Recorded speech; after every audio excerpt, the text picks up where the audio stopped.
السلام علیکم۔ آج کا نیا ٹاپک لے کر حاضر ہوئی ہوں، وصیت کی اصلیت۔ کہ وصیت کی اصلیت کیا ہے؟ لوگوں نے اپنے آپ سے نئے گمان پیدا کیے ہوئے ہیں کہ وصیت یہ ہے، وصیت وہ ہے، وصیت یہ ہے۔ تو میں قرآن کی نظریے میں آپ کو وصیت کی اصلیت بتاتی ہوں۔ تو جو چینل پہ نئے ہیں وہ چینل کو سبسکرائب کیجئے، بیل کے بٹن کو کلک کیجئے تاکہ ہر نئے آنے والی ویڈیو آپ تک پہنچ سکے۔ کیا آپ کو پتہ ہے ہم کو ہر صورت میں موت سے پہلے وصیت کرنا فرض ہے؟ کیا یہ مال اور جائیداد کے بارے میں ہے یا کوئی اچھی بات یا نصیحت یا تاکید؟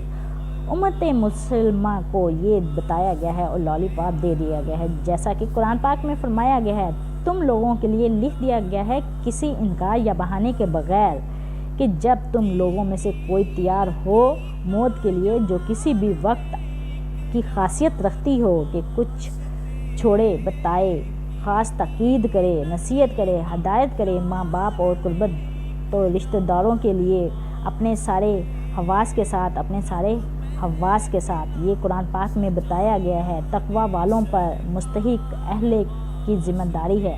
کیا ہم نے کبھی اس بات پر غور کیا ہے کہ قرآن کی یہ آیت ہمیں مال و دولت کی وصیت کرنے کی بات کری ہے یا کچھ اور بھی ہے اس میں؟ اس بات کی تلاش کے لیے وصیت کیا ہے۔ قرآن کی آیت پر نظر ڈالتے ہیں۔ سورہ بقرہ کی 132 آیت ہے۔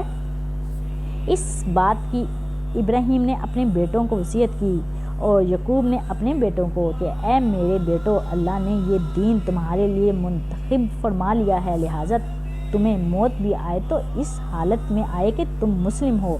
اسی طرح سورہ بقرہ کی 240 آیت میں، اور جو تم میں سے مر جائیں اور بیویاں پیچھے چھوڑ رہے ہوں تو انہیں اپنی بیویوں کے لیے وصیت کرنی چاہیے کہ ان کو سال بھر تک خرچہ دیا جاتا رہے اور وہ گھر سے باہر بھی نہ نکالے جائیں۔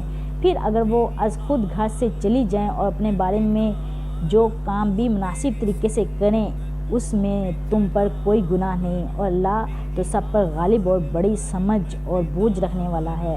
اسی طرح سورہ انعام میں 151 آیت نمبر میں بتایا گیا ہے، کہہ دیجئے کہ آؤ میں پڑھ کر سناؤں تمہارے پروردگار نے تم پر کیا کیا پابندیاں لگائی ہیں۔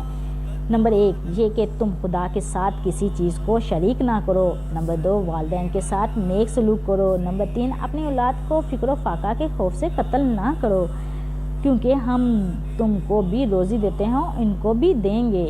نمبر 4 اور بے شرمی کے قریب بھی نہ جاؤ، چاہے وہ ظاہراً کی جائے یا پوشیدہ۔ نمبر 5 جس انسان کو اللہ نے قابل احترام قرار دیا ہے اسے قتل نہ کرو مگر حق کے ساتھ۔ یہ وہ باتیں ہیں جن کی ہدایت خدا نے تمہیں کی ہے، شاید تم سمجھ بوجھ سے کام لو۔ ان آیت سے صاف ظاہر ہے کہ وصیت دراصل تاکید کا نام ہے جو کسی اچھی ہدایت سے تعلق رکھتی ہے، بجائے مال و دولت مارنے کی۔ بجائے اگر مال و دولت کا معاملہ ہوتا ہے تو قرآن والدین کی بات نہیں کرتا۔ تو ہمیں چاہیے کہ اچھی باتوں کو سیکھیں اور بری باتوں سے دور جائیں۔